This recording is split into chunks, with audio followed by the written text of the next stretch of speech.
وأشهد أن محمدا عبده ورسوله. سبحانك لا علم لنا إلا ما علمتنا إنك أنت العليم الحكيم.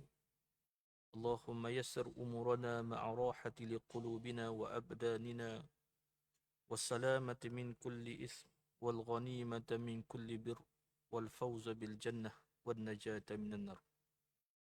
اللهم صل صلاة كاملة وسلم سلاما تما على سيدنا محمد الذي تنحل به العقد وتنفرج به الكرب وتقضى به الحوائج وتنال به الرغائب وحسن الخواتم ويستسقى الغمام بوجهه الكريم وعلى آله وصحبه في كل لمحة ونفس بعدد كل معلوم لك.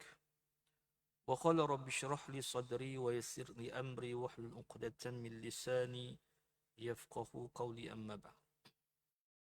Alhamdulillah, kita kepada Allah Subhanahu wa taala pada malam yang penuh dengan keberkatan ini. Allah Subhanahu wa taala memilih kita di antara hamba-hambanya yang ingin memberikan satu peluang dalam kehidupan untuk berada dalam rahmat dan petunjuk Allah Subhanahu wa taala. Pada malam dapat sama-sama kita berada dalam majlis ilmu. Mudah-mudahan Allah Subhanahu wa taala akan memberikan ma'unah ataupun pertolongannya. Mudah-mudahan kita tergolong di kalangan orang-orang yang mencintai ilmu, insya-Allah. Baik. Alhamdulillah, pada malam ini kita masih lagi berada pada malam yang kedua di dalam tahun 2026 yang masing-masing rata-rata memasang azam dan niat untuk berada dalam kehidupan, dalam nikmat yang dianugerahkan oleh Allah Subhanahu wa taala, dan mudah-mudahan kita menjadi orang yang bertakwa di sisi Allah Subhanahu wa taala, insya-Allah. Pada malam ni kita akan membicarakan daripada 10 sifat-sifat mazmumah, yang pada malam ni kita akan membicarakan pada sifat yang keenam, iaitu daripada sifat mazmumah, sifat yang keji, iaitulah di antaranya ialah cinta kedudukan dan kemegahan. وقال الله سبحانه وتعالى في محكم تنزيله بعد أعوذ بالله من الشيطان الرجيم تلك الدار الآخرة نجعلها للذين لا يريدون علوا في الأرض ولا فسادا والعاقبة للمتقين. Sadaqallahul azim. Artinya, negeri akhirat yang telah diterangkan nikmat-nikmatnya itu kami sediakan bagi orang-orang yang tidak bertujuan hendak mendapat pengaruh atau kelebihan di muka bumi dan tidak ingat hendak melakukan kerosakan. Dan kesudahan yang baik adalah bagi orang-orang yang bertakwa. Dalam surah Al-Qasas ayat 83. Sabda Nabi SAW, hubbul mali wal jahi yumbitani nifaqa fil qalbi kama yumbitul mar'ul balq. Yumbitul mar'u al-baqla. Artinya, cintakan harta dan kemegahan itu dapat menumbuhkan sifat munafik di dalam hati seperti air yang menumbuhkan sayur-sayuran. Baik. Dan sabda Nabi SAW lagi, ma zi'banil dariyani ursila fi razibatil ghanamin bi akthara fasadan fiha min hubbil mali wal jahi fi dinir rajulil muslim. Maksudnya, 2 ekor serigala buas yang dilepaskan dalam kandang kambing tidaklah menimbulkan kerosakan yang besar, kerosakan yang lebih besar daripada cinta harta dan kedudukan terhadap agama seseorang. Agama seseorang muslim. Baik. Kalau kita melihat dalam beberapa ayat dalam surah Al-Qasas, Allah Subhanahu wa taala memberikan peringatan kepada golongan yang mereka ini termasuk di kalangan orang-orang yang bertakwa, sebagaimana mereka tidak bertujuan hendak mendapatkan pengaruh atau kelebihan di muka bumi dan tidak ingat hendak melakukan kerosakan. Kalau kita lihat dalam di antara saranan yang telah pun Allah Subhanahu wa taala memberikan satu pengajaran kepada kita melalui surah Al-Qasas ini berkaitan golongan yang mereka ini tidak ataupun tidak dipengaruhi dalam bentuk untuk berada dalam kedudukan dan kemegahan. Jadi kalau kita lihat dalam ayat ini juga memberikan gambaran kepada kita bahawa di antara kedudukan dan kemegahan ini pastinya rata-ratanya akan memberikan ataupun menimbulkan sesuatu yang pada diri seseorang kalau tidak ada sifat takwa, pasti dia akan melakukan sesuatu ataupun melakukan perkara yang menjurus kepada kerosakan. Dan sebab itu di antara yang disuruh dalam kehidupan kita seharian ini ialah berkaitan dengan jangan sesekali kita berada dalam keadaan cinta kedudukan dan kemegahan. Sebab tu kalau kita tengok cinta kepada kemegahan dan kedudukan ini, maka dia akan menjerumuskan seseorang itu berada dalam keadaan sifat munafik di dalam hati dia. Dan seumpama bercita-cita dalam sesuatu perkara untuk mendapatkan kedudukan.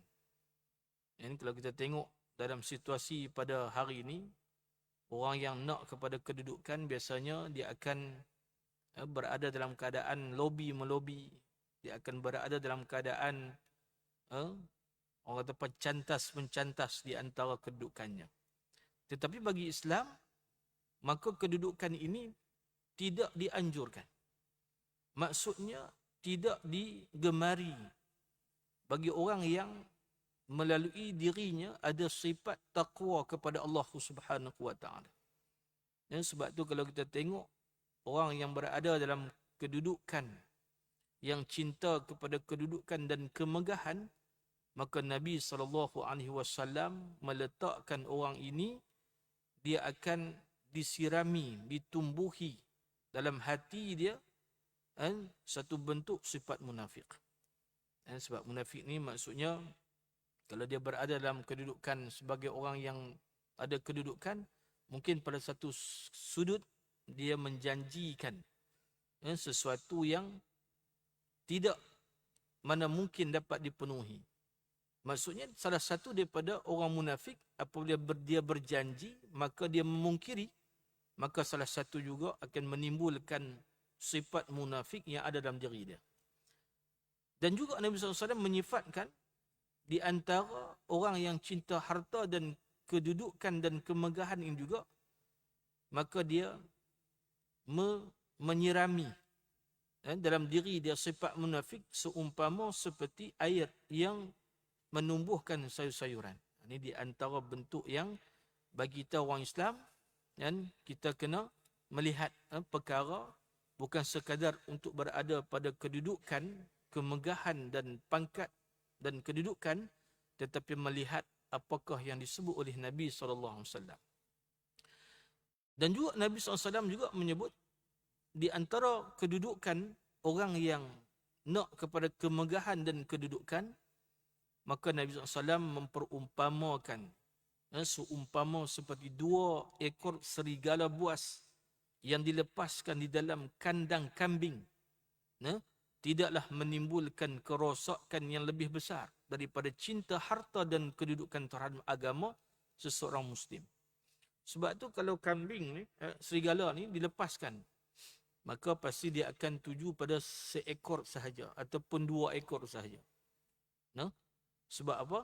Sebab apabila dia nak mendapatkan sesuatu target dia, selepas itu dia tak ambil dah.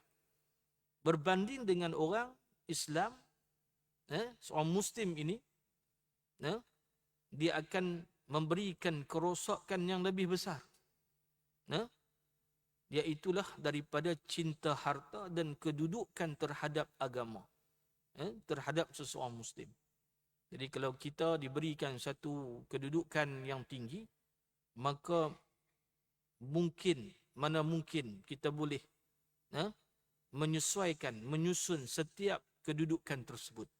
Maka inilah disebut kata, maka terlebih bahana ataupun lebih besar daripada cinta harta dan kedudukan terhadap agama seseorang Muslim. Maksudnya ujian itu berlaku, maka akhirnya kita akan berada dalam kedudukan orang-orang yang akan ditanya oleh Allah Subhanahu wa taala.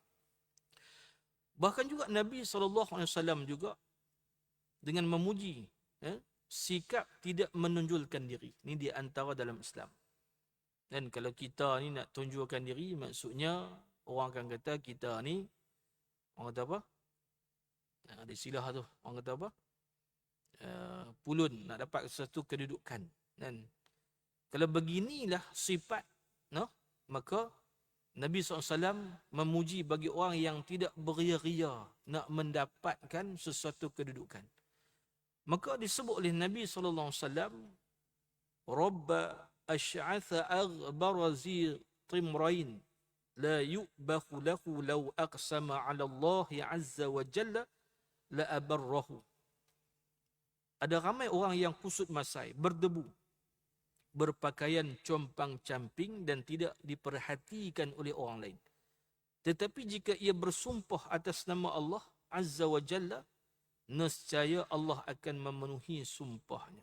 Jadi maksudnya pada sifat diri seseorang ni, dia tidak gemar dalam urusan yang berkaitan dengan kedudukan. Dan kalau orang tawar dia satu bentuk orang apa kedudukan, harta dan pangkat dan seumpamanya, tetapi dia tidak menggemari. Dan sedangkan orang melihat dia di antara orang yang layak.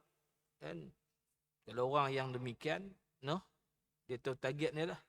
Kalau orang lantik dia, maka dia akan dapat satu kedudukan. Mungkin kedudukan itu akan dilihat orang yang terhormat dan seumpamanya. Tetapi bagi seorang Muslim, alangkah baiknya dia tidak menonjolkan diri dia. Dan satu bab yang dilihat bahawa sekiranya orang yang kusut masa disebut Nabi SAW, berdebu, compang-camping, tidak terurus, tetapi jika dia bersumpah dengan nama Allah, maka Allah Subhanahu wa taala akan memenuhi sumpahnya. Jadi maksudnya ini kedudukan yang dipilih oleh Allah Subhanahu wa taala dalam kehidupan kita. Dan sebab itu kita kena melihat, mengetahui kemampuan yang ada pada diri kita.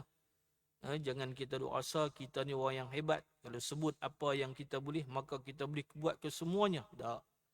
Kesemuanya itu ialah datang daripada bantuan Allah Subhanahu wa taala. Sekiranya kita dapat sesuatu kedudukan, pangkat, darjat, harta dan seumpamanya, maka kena ingat bahawa kesemuanya milik Allah Subhanahu wa taala, dan bila-bila masa saja Allah Taala akan menarik balik apa yang dikehendaki oleh Allah Subhanahu wa taala. Jadi bagi seorang Muslim, selayaknya dia tidak berada dalam keadaan menonjolkan diri untuk mendapatkan sesuatu yang disebut sebagai habuan kedudukan, pangkat dan kedudukan dia. Jadi kita kena ambil sifat ni supaya apa? Kalau menonjolkan diri nak satu kedudukan, maka kita termasuk di kalangan orang-orang yang berada dalam sifat ataupun disebut sebagai sifat mazmumah, sifat yang keji dalam kehidupan kita.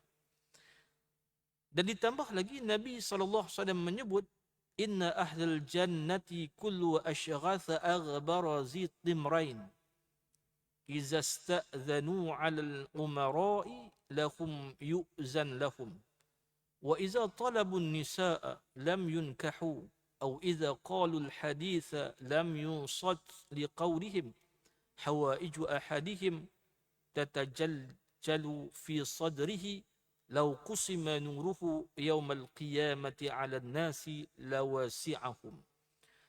Maka artinya, sesungguhnya para penghuni syurga itu orang yang kusut masai, berdebu, berpakaian compang-camping dan tidak diperhatikan orang. Jika mereka meminta izin untuk bertemu para penguasa, pasti tidak mendapat keizinan. Jika mereka melamar wanita, pasti lamaran mereka tertolak. Jika mereka bercakap, tiada sesiapa yang memperdulikan kata-kata mereka. Namun apabila terdapat keperluan di kalangan mereka, akan bergemuruhlah di dada mereka. Jika cahaya mereka dibahagikan kepada semua manusia, pada hari kiamat, nescaya akan mencukupi semuanya. Ini di antara bentuk yang disebut kata ahli syurga, penghuni syurga ini, pada penampilan mereka, pada kedudukan mereka. Pastinya kalau diminta untuk mereka melamar seorang wanita pun, pasti lamaran itu tertolak. Namun jika mereka bercakap, siapa pun tidak akan mengambil endah terhadap apa yang mereka utarakan. Namun apabila terdapat keperluan di kalangan mereka, akan bergemuruh dada mereka. Dan jika cahaya mereka dibahagikan kepada semua manusia pada hari kiamat, nescaya akan mencukupi semuanya. Jadi maksudnya pada kedudukan ini dilihat seumpama seperti orang yang tidak beria-ia dalam nak mendapatkan kedudukan. Maka Sulaiman bin Hanzalah berkata, suatu ketika semasa kami berdekatan dengan Ubay bin Ka'ab sambil berjalan di belakangnya. Apabila Sayyidina Umar melihatnya, beliau terus merotan kami dan Ubay. Maka Ubay bin Ka'ab berkata, lihatlah wahai Amirul Mukminin, apakah yang telah kamu lakukan? Perbuatan merotan tersebut. Maka Sayyidina Umar menjawab, sesungguhnya perbuatan ini berjalan di belakang sebagai penghormatan, akan menyebabkan pengikut akan menjadi hina, manakala fitnah akan terpalit kepada pemimpin. Ini di antara satu bentuk yang diajar oleh Sayyidina Umar Al-Khattab. Ketika mana dia berpergian bersama dengan para sahabat dia, biasanya dia sebut kata Amirul Mukminin, maka dia ketua. Dia akan menghadapi, dia akan berjalan di depan. Namun ketika mana Ubay bin Ka'ab berada di belakangnya, lalu Umar merotan, kan? Umarnya dia merotan tersebut, pukulan tersebut. Jadi Umar, maka ditanya sebab bagaimana kedudukan ni, sebab apa kena rotan? Dia kurang gitulah. Maka Sayyidina Umar menjawab, dia kata, sekiranya orang yang berada di depan, maka orang itu orang yang terhormat. Lalu orang yang berada di belakang ni orang yang terhina. Jadi maksudnya dia tidak mau di kalangan para sahabat itu berada di belakangnya. Dia tak nak mau. Lalu dia merotan supaya nak berjalan ni biarlah berjalan bersama-sama. Supaya apa? Sikap yang ditunjukkan ini ialah tidak menunjukkan bahawa walaupun dia terletak mendapat dirinya sebagai seorang pemimpin, namun jiwanya masih lagi berada di peringkat ataupun orang yang berada di bawahan. Itu sifat yang ditunjukkan oleh Sayyidina Umar Al-Khattab radhiyallahu anhu. Jadi maksudnya apa? Itu di antara sifat nak membezakan, walaupun ada titlenya Amirul Mukminin, namun Sayyidina Umar menganggap bahawa jangan sesekali berada di belakang dia. Dan kalau kita mesti orang ada pengikut kita, kalau kita jadi bos pun mungkin kita kena bawa, kita kena escort dia di belakang. Itu di antara cara dalam Islam itu berbeza dengan cara yang ditunjukkan pada kehidupan pada hari ini. Maka Al-Hasan mengatakan bahawa derak bunyi tapak kasut yang hebat di belakang seseorang sebenarnya amat kecil, yang hanya membuat hati orang-orang yang bodoh sahaja terpaut padanya. Jadi maksudnya apa? Hak jenis duk escort belakang ni, yang nampak hebat di belakang itu, maksudnya tidak mempunyai satu nilai pun pada kedudukan orang yang memberikan ampu kepada orang yang berada di hadapan tersebut. Abu Ayyub berkata, demi Allah, tidaklah seorang hamba yang membenarkan Allah Azza wa Jalla, melainkan dia tidak menyedari kedudukannya sendiri si Allah. Maka dari ini kami akan dapat memahami betapa tercelanya populariti dan sesuatu kedudukan kecuali apabila Allah Azza wa Jalla yang membuat seseorang menjadi terkenal dengan urusan agama tanpa dipinta seperti kemasyhuran para nabi, khulafa ar-rasyidin, para ulama dan wali-wali Allah. Jadi perbezaan di antara orang yang nak pada kedudukan berbanding dengan orang yang tidak diminta lalu dipilih oleh Allah Subhanahu wa taala, maka inilah kedudukan yang terkandung, yang tersemat di kalangan hamba-hamba Allah yang dipilih di kalangan al-anbiya alaihimus salatu wassalam, al-khulafa ar-rasyidin dan para ulama dan wali-wali Allah Subhanahu wa taala. Ini di antara kedudukan mereka. Dan sebab itu sesuatu amanah yang diberikan maksud dilaksanakan dengan baik, namun tidaklah menjadi satu kemegahan apabila dilantik menjadi seseorang yang mengemudi pada kelompok yang tertentu. Maksudnya pada hakikat kemegahan adalah menguasai hati. Sebab itu orang yang nak duduk di peringkat atasan ialah pada hakikatnya ialah kemegahan itu dikuasai adalah menguasai hati dia. Sebab dia rasa hebat. Maka hakikat sesuatu kemegahan adalah apabila berkemampuan menguasai hati orang lain agar tunduk kepada pemilik kemegahan sesuai dengan keinginannya, mengucapkan kata-kata yang berisi puji-pujian kepada hinggakan segala keinginan dipenuhi. Jadi biasanya orang yang nak menguasai hati-hati orang ni, maksudnya dia ada kemampuan dia untuk menguasai hati orang lain. Orang rasa dia hebat. Ini di antara sifat mazmumah yang tidak layak untuk berada pada diri seseorang Muslim. Biasanya kalau orang jadi seorang pemimpin, ketua, adakah pada hakikatnya dia nak orang itu dapat mendengar apa yang disebut, apa yang diutarakan padanya? Kebiasaanlah pada hati ni. Sebab apa? Megah itu adalah untuk nak rasa dia hebat menguasai diri dia. Seperti menanggapi pengertian harta. Sebab tu kedudukan yang disebut kata harta, takhta, di antara sesuatu yang memberikan satu kekuatan pada seseorang, supaya orang lihat dia hebat. Orang lihat dia akan berupaya untuk menyelesaikan, menunjukkan apakah kemampuan yang hebat pada diri dia. Jadi maksudnya seperti menanggapi pengertian harta ialah memiliki dirham untuk mencapai berbagai-bagai tujuan. Maksudnya nak jadi hebat ni mestilah adanya harta. Dengan harta tersebut dia boleh melunasi dengan apa-apa pelbagai tujuan yang dia sukai. Itulah disebut sebagai pengertian, iaitu kemegahan. Bila ada harta, maksudnya dia akan menambah diri dia kepada kemegahan. Iaitu apa? Iaitu menguasai hati.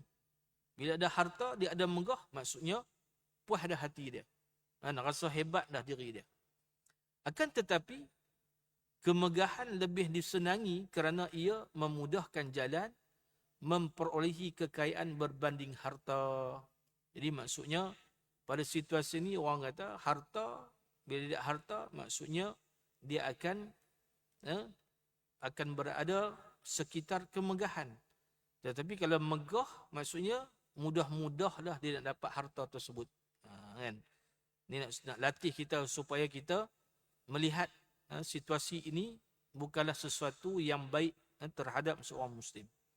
Sebab walaupun kedudukan, kemampuan itu berada pada kedudukan kita, kita boleh buat sesuatu benda. Tetapi kena ingat, kemampuan, keupayaan kita, maka bergantung harap itu mesti kepada Allah Subhanahu wa taala. Kalau Allah kala bagi tahu tidak berlaku, maka tidak akan berlaku. Ini kena pasak betul seorang Islam. Jangan mengimpikan bahawa bila kita ada harta, maksudnya kita boleh dapat kemegahan. Bila kita ada kemegahan, maksudnya lebih kita dapat mendominasi sesuatu itu berbanding dengan megah. Dengan kemegahan itu dapat apa? Dapat memperolehi kekayaan berbanding harta. Ini dua kedudukan. Begitu juga untuk mencapai kemegahan, kerana kemegahan terhindar dari kecurian, perampasan sukar diganggu. Disebut kata megah ni apa dia? Ialah kuasa yang ada. No? Bila ada kuasa, maksudnya orang tak boleh curi kita, tak boleh curi harta kita. Sebab megah ni dia ada kedudukan yang tertentu. Perampasan sukar diganggu, tak akan berlaku. Jadi kemegahan akan bertambah besar dan berkembang tanpa ada susah payah, sebab orang yang hatinya sudah dikuasai oleh keyakinan dengan keagungan seseorang, dia akan sentiasa memburu hati semua manusia terhadap pemilik keagungan. Kan? Sebab tu dalam istilah ni sebut kata megah. Megah ni dia punyai kesemuanya. Jadi orang nak gugat, nak curi, nak rampas, susah. Kan? Sebab apa? Megah ni dia akan lebih besar. Sebab dia tidak ada susah payah. Sebab orang yang hatinya sudah dikuasai oleh keyakinan, kehebatan, keagungan seseorang, maka dia akan sentiasa memburu hati semua manusia terhadap pemilik keagungan. Maksud dia akan nak salah satu. Sebab apa? Dia ada kuasa pada kedudukan diri dia. Jadi kalau kita lihat pada kemegahan itu terdapat lagi satu rahsia, iaitu kemegahan. Itu bermakna sesuatu yang membawa kepada tinggi hati. Bila megah ni dia ada tinggi hati, dia ada kesombongan, kan? Dan dia ada merasakan dirinya berada dalam kemuliaan, no? Jadi sifat ni semua sifat yang tidak layak duduk dengan diri kita. Sebab sifat ni adalah sifat ketuhanan. Kan? Hebat, tinggi, kuasa, bukan sifat kita. Sifat kita ni tidak. Kan? Tetapi kalau kita melihat bahawa tingginya, hebatnya ialah Allah Subhanahu wa taala. Oleh yang demikian manusia tidak layak berada pada situasi yang disebut sebagai kemegahan dan kehebatan. No? Jadi dalam perkara ini disebut adalah disebabkan sememangnya terdapat rahsia antara roh dengan urusan ketuhanan. Yang perkara ini diberikan Allah petunjuk melalui firman Allah Subhanahu wa taala, a'udzubillahi minasyaitonir rajim, wa yas'alunaka 'anir ruh qulir ruhu min amri rabbi wa ma utitum minal 'ilmi illa qalila. Dan mereka bertanya kepadamu tentang ruh, katakan ruh itu dari perkara urusan Tuhanku, dan kamu tidak diberikan ilmu pengetahuan melainkan sedikit sahaja. Jadi maksudnya pada kedudukan kehebatan itu, patut tidak layak duduk dalam kedudukan sebagai seorang hamba Allah Subhanahu wa taala. Maka ia adalah urusan ketuhanan yang sesuai dengan tabiat manusia dan sikap kebiasaan serta menyendiri dalam keberadaan. Padahal ia adalah hakikat ketuhanan kerana tidak ada yang mawujud bersama Allah Subhanahu wa taala. Jadi kalau kita rasa kita hebat dan kita menguasai seseorang, kita ada kedudukan, maka kena ingat bahawa kesemua itu merupakan milik Allah Subhanahu wa taala, dan selayaknya bagi kita ini tidaklah dikira sebagai orang yang hebat, melainkan kita kena ada taqwa di sisi Allah Subhanahu wa taala. Sebab tu kalau kita diberikan satu amanah untuk berada pada kedudukan yang dilantik dan seumpamanya, maka kena ingat bahawa kesemua itu bukan hanya lantikan yang bersifat kemegahan, tetapi ia akan ditanya, disoal, akan dihitung oleh Allah Subhanahu wa taala. Sebab tu pada kedudukan yang hebat ini, janganlah melupai bahawa sesungguhnya ada lagi yang maha kuasa, ada lagi yang maha tinggi, maha kaya, iaitu Allah Subhanahu wa taala dalam kedudukan yang menentukan kehidupan kita. Sebab tu jangan dirasakan bahawa bila Allah Ta'ala takdirkan kita berada di tempat lubuk ilmu ini, kita menganggap kita orang yang lebih tahu, orang yang hebat. Sedangkan orang yang berada di pinggiran-pinggiran itu tidak mempunyai makna. Jangan. Kita kena apa?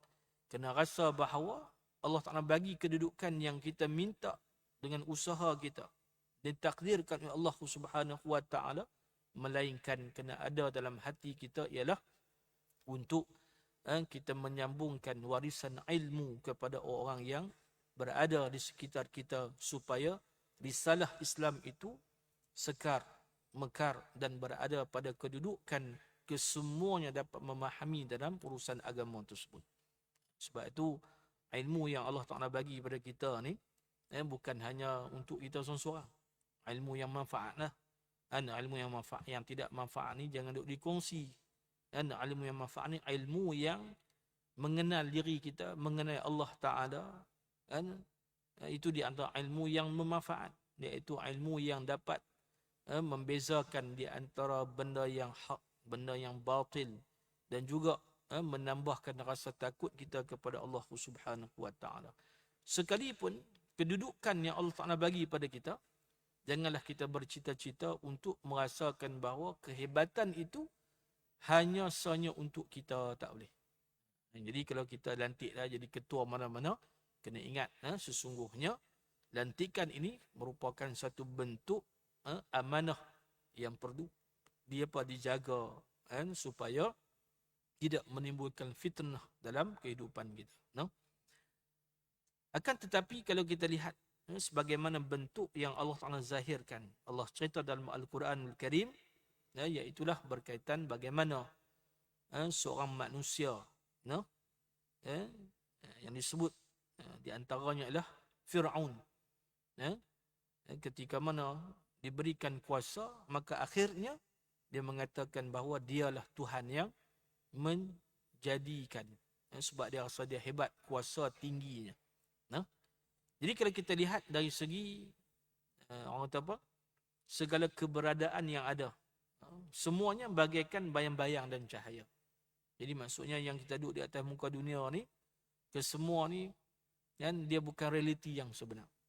Dia sebagai bayang-bayang, sebagai cahaya kekuasaan, dia berada pada hubungan sebab dan akibat. Jadi kita duduk di atas muka dunia ni, dia ada hubungan sebab dan akibat. Bukan hubungan kebersamaan. Sebab itu kalau orang diberikan satu tanggungjawab, maka tanggungjawab itu dielokkan, disusun, direncanakan supaya matlamat kebaikan itu akan dapat dinikmati bersama. Itu di antara dia. Sebab itu hidup di atas muka dunia ni sebagai satu bentuk hubungan sebab dan musabab. Bukan terus menerus dalam kehidupan kita yang dikekalkan. Kalau hari ini kita jadi pemimpin, mungkin esok lusa kita akan menjadi orang yang dipimpin. Kalau esok kita berada di atas, maka roda itu juga akan berpusing di atas dan di bawah. Itu kena tanamkan dalam diri kita supaya perkara yang disebut kata cintakan kepada kedudukan dan harta ini, maka dia tidak memberikan apa-apa makna dalam kehidupan dia, melainkan hakikatnya kesemuanya bila sampai tempoh dan kedudukannya akan kita kembali kepada Allah Subhanahu wa taala. Jadi manusia sememangnya menginginkan hal tersebut, kita tak nafikan. Semua orang nak kedudukan, harta, keselesaan, kenikmatan. Betul tak? Betul. Dan tetapi jangan dianggap kenikmatan, keselesaan itu di antara bentuk keupayaan, kemampuan yang tidak akan hancur. Maka kesemua yang berada di atas muka dunia ni sifatnya tidak akan kekal. Sifatnya tidak akan selama-lamanya. Itu kena ingat, kena tanam balik dalam jiwa kita supaya kita mesti mengakui bahawa yang kekal ialah Allah Subhanahu wa taala. Sebagaimana dalam jiwa kita ni kena tanamkan, iaitulah bahawa Allah Subhanahu wa taala yang paling hebat, paling tinggi. Jangan dijadikan sebagai Fir'aun yang mengatakan bahawa dia yang paling hebat.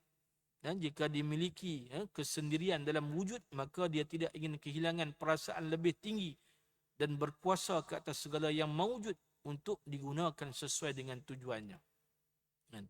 Sebab itu kalau kita melihat bagaimana kedudukan, kehebatan yang tinggi sejauh mana keupayaan, maka akhirnya hanya akan menjadi bahan tontonan pada masa hari ini. Sebab itu bila kita diberikan amanah, kedudukan, maka kesemuanya itu merupakan amanah yang apabila amanah itu telah sampai pada kedudukan yang tertentu, maka amanah itu akan diambil balik oleh Allah Subhanahu wa taala. Maka yang demikian disebut kata kemuliaan dan kesempurnaan pada kedudukan itu. Mungkin kamu akan berkata, jika demikian maka mengapa mencari kemuliaan itu tercela? Bukankah ia berhasil oleh akal dan keistimewaan ruh yang berhubung dengan urusan-urusan ketuhanan? Jadi biasanya itu di antara gambaran bagi orang yang kata, kalau ada jawatan, mengapa tidak boleh berlumba-lumba untuk mendapatkannya? Mengapa tidak boleh untuk menguasainya? Itu kebiasaan pada pemikiran untuk nak menjadikan sesuatu itu lebih tepat pada pertanyaan. Maka kita kena ketahui bahawa ketinggian darjat hakiki dicari orang-orang yang terpuji tidaklah tercela. Jadi maksudnya nak dapat darjat yang tinggi bagi orang yang hakikat dia untuk mendapatkan sesuatu yang lebih baik, lebih mulia, tidak dikaji. Maksudnya tidak tercela. Ini kerana semua tujuannya adalah untuk mendekatkan diri kepada Allah Ta'ala. Kalau kita diberikan amanah, bercita-cita untuk mendapatkan pangkat dan kedudukan itu merupakan perkara yang dibenci. Tetapi kalau nak mendapatkan sesuatu itu pada kedudukan yang tinggi, tidak dicela. Sebab apa? Dengan matlamat tujuan ialah untuk apa? Untuk mendapatkan kemuliaan, sedaya upaya untuk mengislahkan kepada kebaikan. Itu cara dia. Dan kalau kita jadi ketua kelas contoh dia, sebab apa? Sebab orang kata kita ni hebat. Kita ni dilihat orang yang boleh berupaya menyusun serata semuanya. Boleh tak? Tapi niat itu kena betul. Sebab kita rasa kita mampu buat, dipilih, ya, itu lebih baik. Kalau menawarkan diri, nampak sangatlah kan. Kita nak, tapi kena lihat. Apabila kita dapat memegang, diberikan amanah, maka lakukan amanah itu dengan yang baik. Maka itu tidak akan dicela. Tidak ada celanya.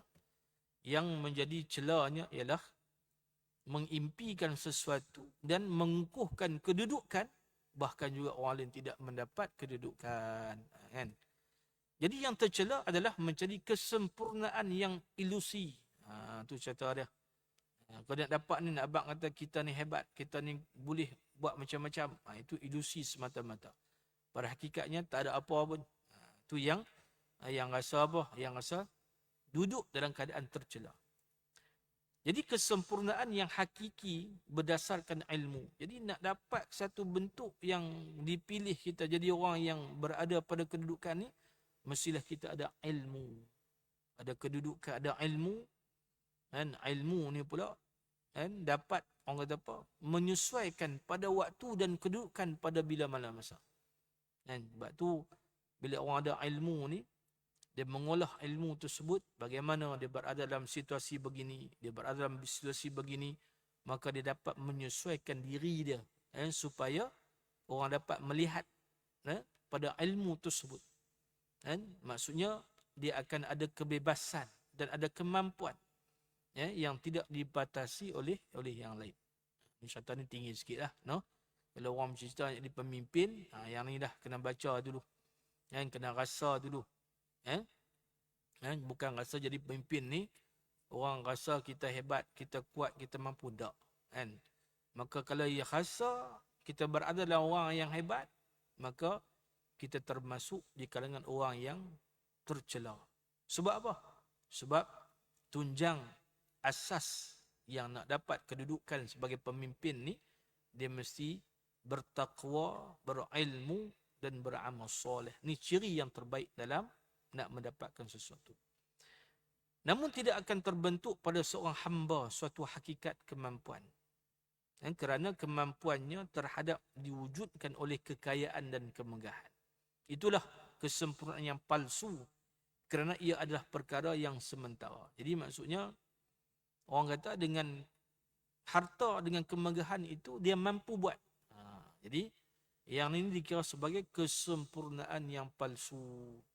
Dia kata kalau kita nak buat dia pemimpin, ketua ni, kita kena ada apa?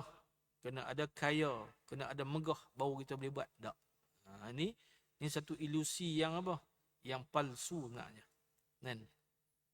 Yang tidak memiliki keabadian. Maksudnya apa? Kan? Kekekalan itu tidak berlaku. Sebab apa? Di pemimpin ni dia kata mesti dia ada kaya, dia ada megah. Kan? Tidak ada kebaikan pada sesuatu yang tidak memiliki keabadian. Jadi maksudnya, kalau kedudukan yang sebegini, maksudnya dia tidak akan memiliki keabadian, kelangsungan di dalam sesuatu perkara.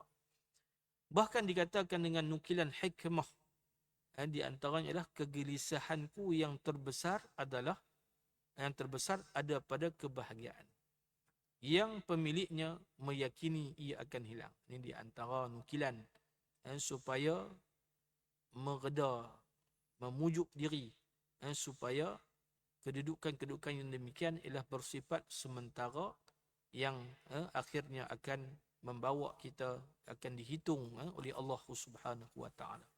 Sebab itu jadi pemimpin, kita kena melihat, menyesuaikan kedudukan yang layak ataupun yang tidak, kerana kedudukan mencintai harta dan kemegahan itu akan membawa kepada sia-sia. Baik. Dan di antaranya juga ialah bila kita berada dalam kedudukan dan kekayaan, pada pangkat kedudukan ini, pada diri ini mestilah kita kena mengawal cinta kemegahan. Yang ini kalau boleh diterjemahkan, diamalkan dalam hidup kita, pasti kita tidak akan berada dalam orang yang dilihat, orang yang nak kepada kedudukan dan cinta kepada harta tersebut. Maka disebut kata, jika kamu telah mengetahui hakikat kemegahan dan kepentingannya. Jadi kita dah faham dah megah dan kepentingan yang ada pada sesuatu apa yang kita berada pada kedudukannya, bahawa ia adalah kesempurnaan yang palsu. Jadi maksudnya semua tidak akan kekal. No? Jadi maka kamu pun telah mengetahui cara penyembuhan dalam mengendalikan kesukaannya dari hati. Biasanya kalau kita berada di dalam, orang kata apa, dalam seumpama seperti semut, no? Semut yang orang kata apa, yang nak dapat gula, sebutir gula itu, dia rasa cukup. Tetapi kalau kita berada pada kedudukan, pangkat kedudukan ini, seolah-olah kita telah berada dalam kenikmatan, gula yang begitu banyak. Jadi bagaimana kalau kita melihat hal ini sebagai satu nikmat kemewahan, maksudnya kesemua itu merupakan perkara yang palsu, yang akhirnya juga akan menenggelamkan kita dan mematikan dan memudaratkan kita. Jika kamu tahu bahawa seandainya penghuni bumi bersujud kepadamu misalnya. Jadi biasanya orang yang hebat ni, dia nak suruh orang ni sujud pada diri dia, maka tidaklah akan kekal abadi, kecuali dalam masa yang sebentar. Jadi kalau orang nak hormat dia pun seketika, tempoh yang ada waktu-waktu yang tertentu. Tapi kalau habis tempoh tu, orang tak akan hormat dah dia. Itu kena ingat benda tu. Baik yang sujud maupun yang disujudkan, ataupun orang yang disuruh ataupun orang yang dipaksa pada waktu dia. Sebab apa? Jadi amatlah terkejut pada masa untuk menyerahkan kekuasaan dalam wilayahmu kepadamu, lebih-lebih kampungmu atau negerimu. Mengapa kamu rela meninggalkan kekuasaan yang abadi dan kemegahan yang panjang yang ada di sisi Allah Azza wa Jalla dan sisi para malaikat? Maksudnya perumpamaan ini kita kena melihat bahawa bersifat kedudukan yang hakiki, yang palsu itu mesti dibezakan, supaya kita tidak melutut, tidak tersiksa di alam sana nanti. Sebab tu hari ini kalau orang nak pada jawatan, kedudukan, pasti dia akan berlomba-lomba. Maka itu hanya seketika sahaja. Tetapi hakikatnya walaupun dalam tempoh di dunia yang begitu, orang kata apa, begitu singkat, tetapi perkara-perkara yang berkaitan dengan hisab, perkara yang berkaitan dengan perhitungan ini, maka dia akan berlangsung dengan begitu lama di alam akhirat nanti. Itu kena ambil pertimbangan kita. Dan walaupun melihat kepada diri ini ada kemampuan, kebolehan sekiranya, tetapi kalau tidak ada kemampuan, kelebihan, kita juga akan dipersoal oleh Allah Subhanahu wa taala. Sebab itu sememangnya menguasai hati ini seperti menguasai harta benda. Sebab tu kalau hati ni kita tanya, semua dia nak. Dan dia nak rasa seronok, nak rasa hebat, nak rasa kesemuanya. Sebab hati yang tidak ada ilmu, hati yang tidak ada keupayaan bertakwa kepada Allah Subhanahu wa taala, kesemua yang rasa seronok ni dia nak.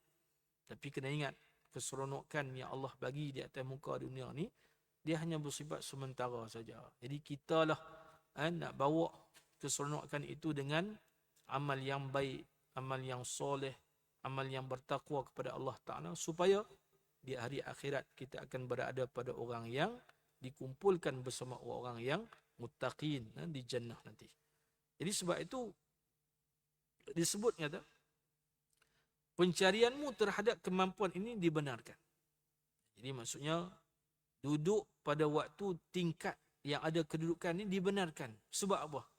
Sebab melihat kesemuanya itu memerlukan untuk kita jaga diri kita, agar kita tidak melakukan kezaliman, kita tidak melakukan permusuhan, kita tidak melakukan sesuatu yang boleh menggugat keselamatan, dan tidak orang kata apa, dan menjaga waktu lapang kita menjadi sebagai penolong atas agama kita. Itu dibolehkan. Sebab apa?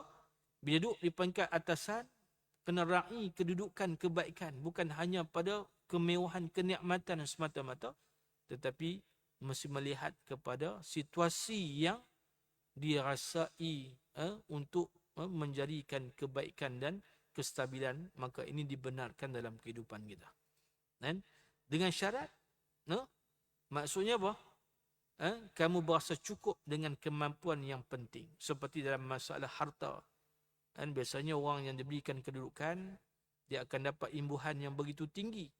Jadi, orang yang duduk dalam kedudukan itu, dia rasa dia tahu, dia cukup. Maksudnya, kalau dibelanjakan pada tempoh sebelum dilantik menjadi pemimpin umpamanya, maka dia tahu takat kedudukan yang mana. Jangan melebihi pada situasi yang tidak berupaya untuk nak mendapatkan kedudukan. Maksudnya apa? Waktu itu, sebelum dia jadi pemimpin, maksudnya dia mengamalkan amalan-amalan yang biasa. Bukan jadi pemimpin, dia mengamalkan amalan yang luar biasa. Itu dia tegar. Kalau dia tahu itu, insya-Allah, maka dia dibenarkan. Dan juga seperti dalam masalah harta, juga dengan syarat. Kamu jangan mengusahakannya dengan cara mempamerkan ibadahmu. Jadi maksudnya jangan duk rasa bila kita jadi pemimpin ni, kita nak tunjuk pada orang kata hebatnya ibadah kita. Jangan. Yang ni terlarang. Jadi maksudnya kita kena menyesuaikan diri kita kebiasaan macam orang biasa. Kalau ada kedudukan yang diberikan, kedudukan tinggi, kedudukan darjat kita, maka kita tetap adalah kita dan tidaklah melihat kepada orang lain. Itu di antara dia. Dan juga disuruh janganlah kamu mencari dengan berpura-pura, dengan menampakkan apa yang sesungguhnya tidak ada pada diri kamu. Jadi kalau kita jadi pemimpin, pastikan kita ni tidak bermain retorik semata-mata. Dan jangan ditunjuk, jangan dijadikan sifat kepura-puraan itu untuk menunjuk-nunjukkan pada orang. Sedangkan apa yang kita tidak miliki, kita ceritakan kita tidak miliki. Apa yang kita miliki, maka kita ceritakan apa yang kita miliki. Jika kamu telah memperoleh kemegahan dengan cara yang benar, jadi kita dilantik duduk pada kedudukan yang benar, maka kita kena letakkan satu batasan yang mewujudkan sikap berhati-hati dari segala gangguan, maka kamu telah mengharapkan keselamatan. Sebab tu walau kita dipilih menjadi pemimpin, kita kena ada sifat berhati-hati. Inilah yang akan menjamin keselamatan, kebaikan yang ada pada diri kita, supaya apa? Kita tidak terjebak dalam perkara-perkara yang boleh meruntuhkan kedudukan kita. Sebab tu di pemimpin ni bukan mudah, no? Dia kena berhati-hati, dia kena rasa duduk dalam bentuk yang baik. Tu di antara dia. Tu di antara beberapa kedudukan yang dibolehkan, bahawa kedudukan yang tidak dibolehkan, supaya apabila kita berada dalam kedudukan yang dikira sebagai mencita-citakan kedudukan, maka berhati-hati, maka kedudukan dan kemegahan dia akan membawa kita kepada kehancuran dalam kehidupan kita. Wallahu taala alam. Tu di antara panduan yang dapat kita kongsikan sebagai kedudukan yang tercela dalam kehidupan kita sekarang. Jadi mudah-mudahan apa yang dapat kita fahami daripada mencintai kedudukan dan pangkat ini, maka mestilah kita merujuk kepada kedudukan yang sewajarnya, supaya kita menjadi orang yang bertakwa dan berhati-hati apabila diberikan nikmat yang Allah Taala kurniakan kepada kita. Wallahu taala a'la wa alam. Aqulu qawli hadha wa astaghfirullahal azim. Wabillahi taufiq wal hidayah. Wassalamualaikum warahmatullahi wabarakatuh. Bismillahirrahmanirrahim. Alhamdulillahirabbil alamin. Wassalatu wassalamu ala asyrafil anbiya'i wal mursalin wa ala alihi wa ashabihi ajma'in. Allahumma akhrijna min sulumatil wahmi wa akrimna binuril fahmi وافتح علينا بمعرفتك وسهلنا برحمتك يا أرحم الراحمين. اللهم اجعلنا من الذين يستمعون القول فاتبعون أحسنه. اللهم آمين. وصلى الله على سيدنا محمد والحمد لله رب العالمين. والسلام عليكم ورحمة الله وبركاته.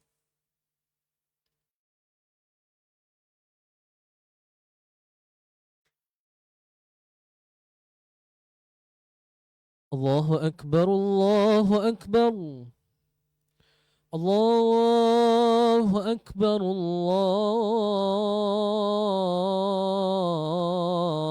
الله أكبر. أشهد أن لا إله إلا الله.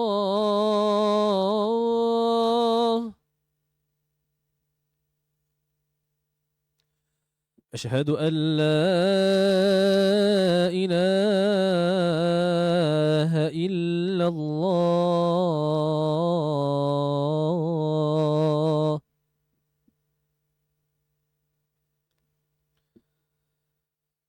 أشهد أن محمدًا رسول الله.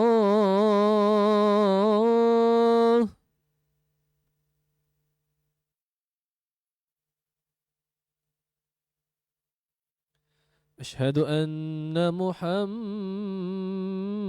رسول الله.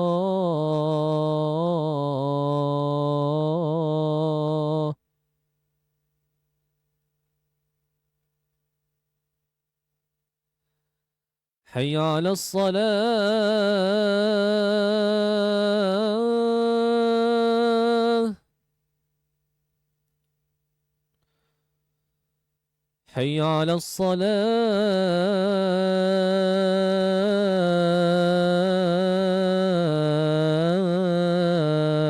الصلاة.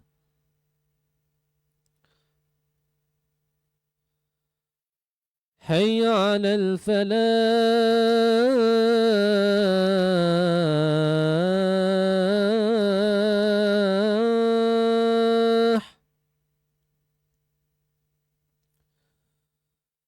حي على الفلاح.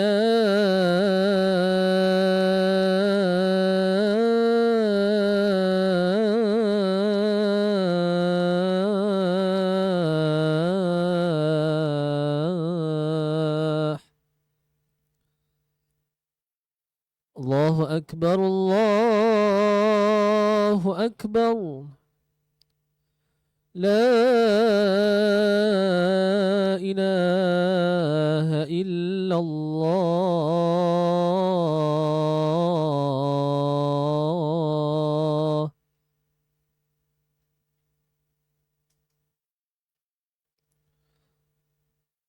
صف الله أكبر الله أكبر. أشهد أن لا إله إلا الله. أشهد أن محمدا رسول الله. حي على الصلاة حي على الفلاح. قد قامت الصلاة قد قامت الصلاة. الله أكبر الله أكبر. لا إله إلا الله.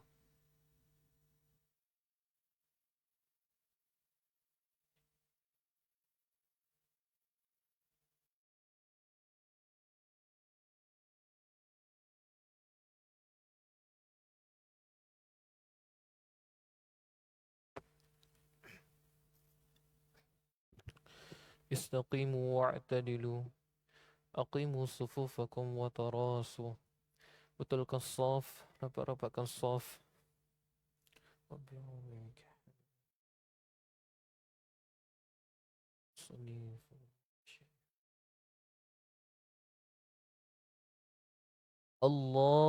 الله أكبر الله سبحان إن الصلاة لا شريك له.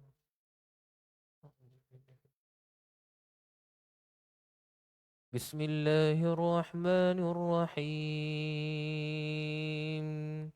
الحمد لله رب العالمين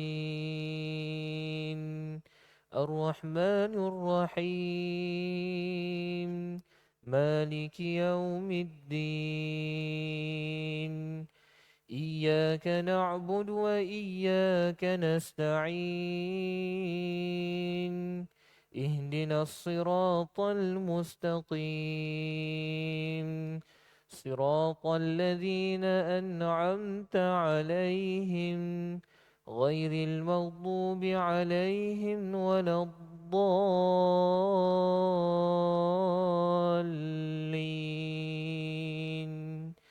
آمين.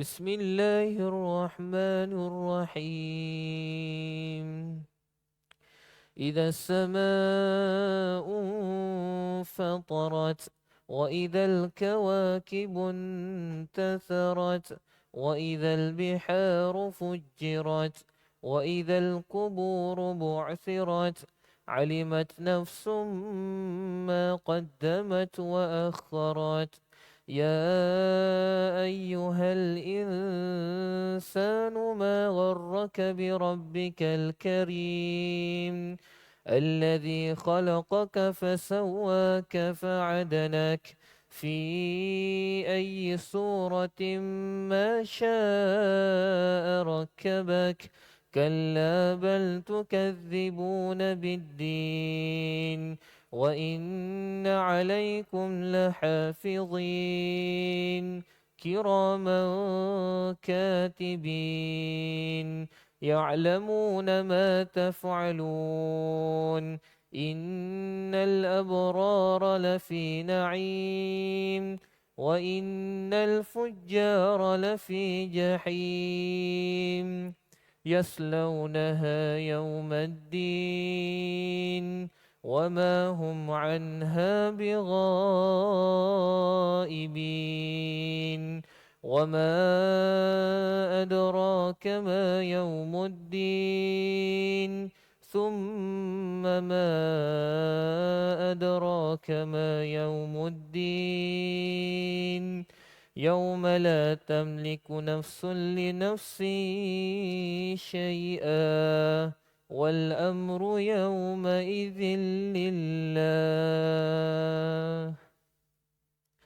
الله أكبر.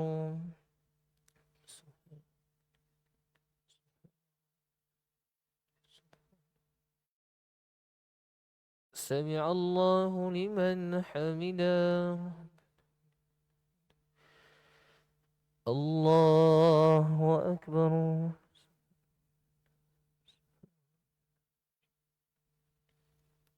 الله أكبر.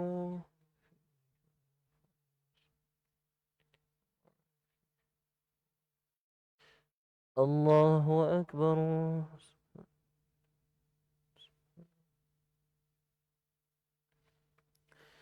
الله أكبر. بسم الله الرحمن الرحيم.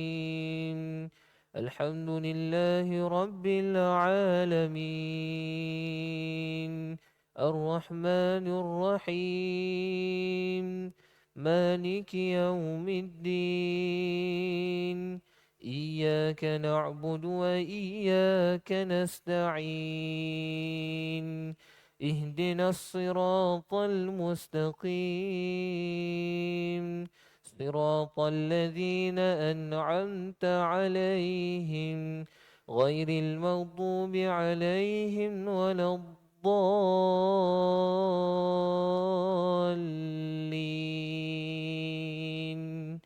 آمين.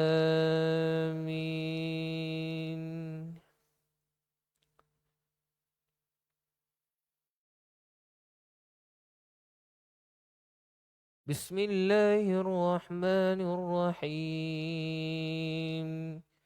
ألم تر كيف فعل ربك بأصحاب الفيل؟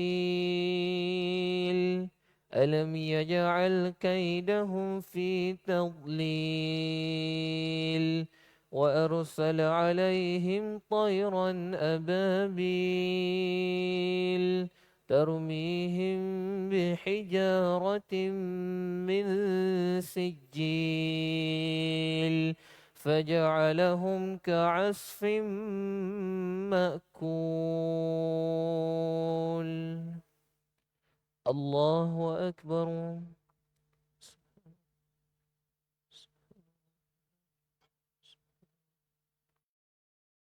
سمع الله لمن حمده. الله أكبر.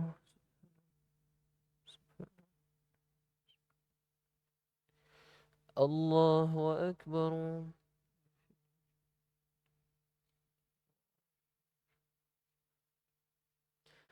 الله أكبر.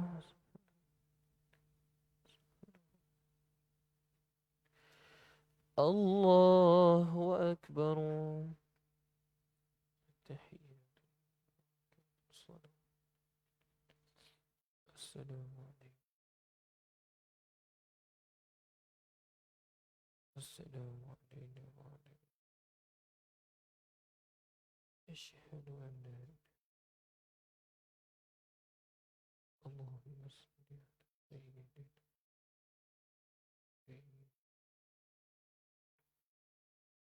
الله أكبر.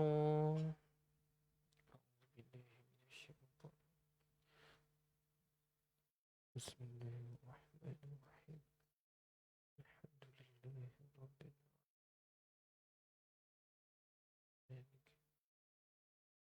إياك نعبد وإياك نستعين.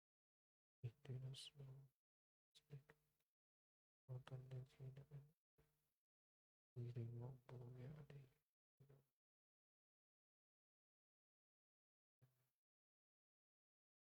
الله أكبر.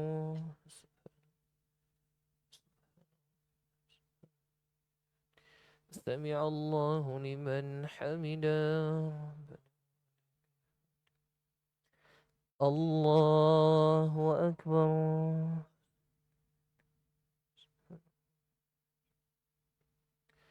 الله أكبر.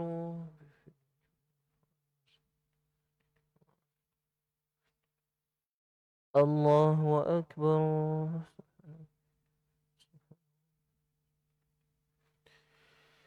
الله أكبر.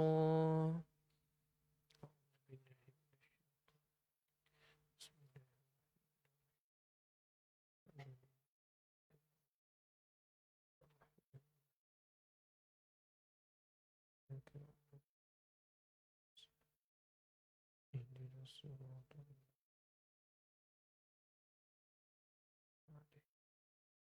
المستقيم.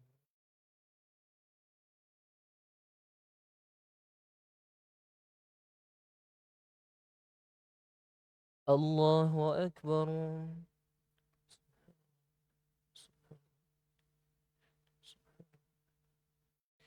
سمع الله لمن حمده. الله أكبر.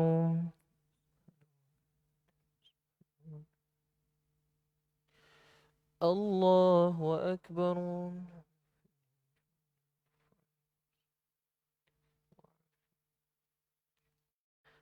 الله أكبر.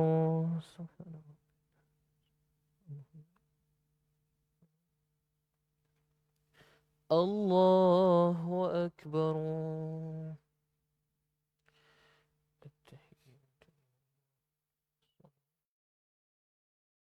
السلام عليكم. السلام عليكم. أشهد اللهم صل على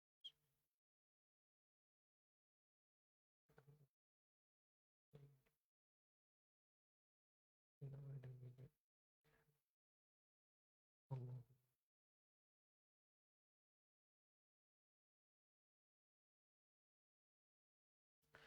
السلام عليكم ورحمة الله. السلام عليكم ورحمة الله.